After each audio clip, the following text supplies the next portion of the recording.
Hola, ¿qué tal? Mi nombre es Ernesto y el día de hoy les voy a platicar un poco acerca de una de las fases constitucionales romanas, la monarquía. La monarquía, nos dice la tradición, es este periodo que transcurre entre el año 753 y 509 a.C. Durante este periodo se sucedieron 7 reinos, los cuales nos son descritos por los romanos con tintes de mito y leyenda. Esto es porque durante una invasión en el siglo IV a.C. por parte de los galos, estos destruyen los registros originales y cuando los romanos se dan a la tarea de reconstruir su historia o de reescribirla, la embellecen un poco. Entonces partimos de que Rómulo, fundador de la ciudad y primer monarca, no solo crea Roma, además le da sentido social. A su parecer, había gente que era patricia, es decir, gente que tenía muchos privilegios, que tenía una trascendencia importante en la ciudad, y había plebeyos. Los plebeyos eran los ciudadanos de segunda, que no necesariamente es que fueran pobres, simple y sencillamente no tenían la alcurnia o el linaje adecuado para ser de la clase alta. Entonces, ya vemos que desde su origen, Roma está marcada por esta división social. Adicionalmente, Rómulo lega a Roma el Senado, un grupo de paterfamilias seleccionados por él para formar parte del Consejo del Rey, denominado Senado, que es una institución que llega hasta nuestros días, modificada, ampliada, adaptada a las circunstancias, pero que nace de ahí, de un consejo para el rey. Dado que el cargo de rey no era por designación divina ni por herencia consanguínea, los romanos tenían un espacio entre rey y rey, cuando moría uno, antes de la designación del siguiente, que se denominaba interregnum. En este interregnum, el interrex, es decir, uno de los senadores que asumía el cargo durante 7 días solamente, se dedicaba a la tarea de ir seleccionando a quién sería la persona que podía ser la más adecuada para ser el siguiente rey. En este caso, entre el 715 y el 714, se toma la decisión de que sea Numa Pompilio, alguien de origen sabino, es decir, de una tribu cercana al lugar donde se fundó Roma, y él, un hombre de tendencias religiosas, es quien funda 2 de los templos más antiguos de la ciudad, el de Vesta y el de Jano. Adicionalmente crea los colegios sacerdotales y de esta manera vemos que los romanos, dentro de sus características, tienen esta de la religiosidad. El siguiente rey, Tulio Hostilio, tiene otra de las características también de los romanos, la debilidad por lo militar, por la agresión, por ir a conquistar otros pueblos. Él expande la ciudad y sienta las reglas de lo que serían las normas de guerra.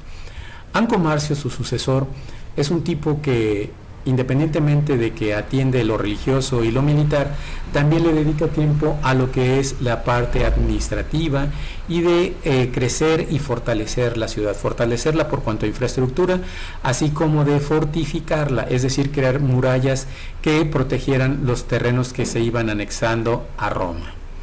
Además, adicional a esto, crea el primer puente sobre el río Tíber y le deja como gran legado la ciudad de Ostia, que sería también un puerto clave para la expansión del dominio romano sobre el mar Mediterráneo.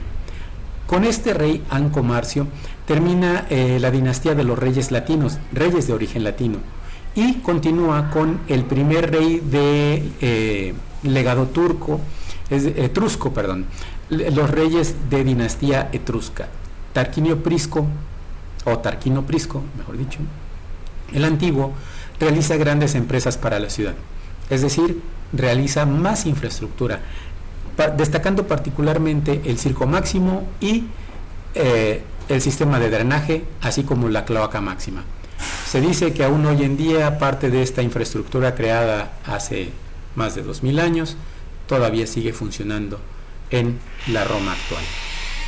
Servio Tulio, quien sería yerno de Tarquino Prisco, se dedica a extender más todavía los terrenos de Roma, conquista y somete a otras etnias, a otras tribus cercanas, y realiza una reforma constitucional que agrupa a los ciudadanos en centurias.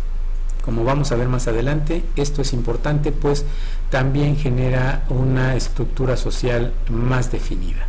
Va a crear un censo en el cual no solo los distingue por sus bienes, sino también por la zona en la que viven en Roma. Y esto no es menor. La época de los reyes termina con un rey denominado Tarquino el Soberbio, quien por mayor legado deja una historia oscura, una historia de violencia, con la cual deja un mal sabor de boca para los romanos, quienes no quieren volver a saber de un rey nunca jamás.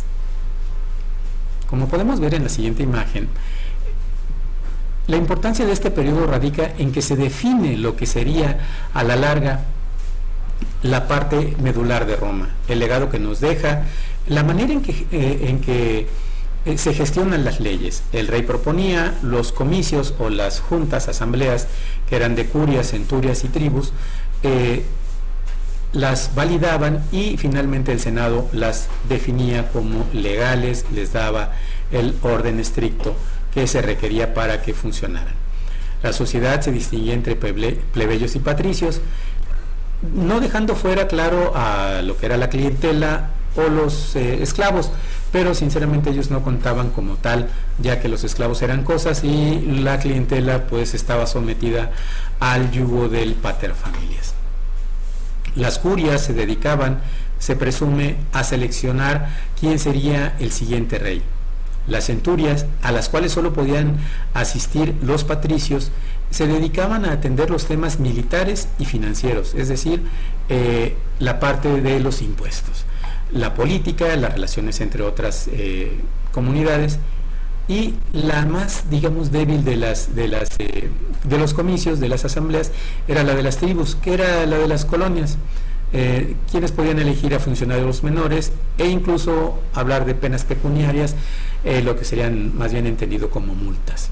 Se asientan las bases de la religión y de la infraestructura.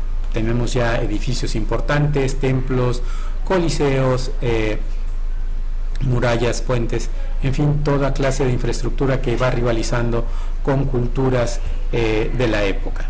La economía, si bien inicia basada en la ganadería y la agricultura, con la influencia de los reyes etruscos, de los pueblos griegos que vivían hacia el sur de Italia, se va evolucionando, desarrollando la economía a través del comercio y de la parte de lo que sería alfarería.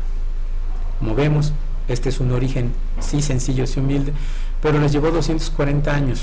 No es poca cosa este desarrollo y habla mucho de por qué Roma llegó a la grandeza que tuvo. Muchas gracias, espero que haya sido de su interés. Hasta pronto.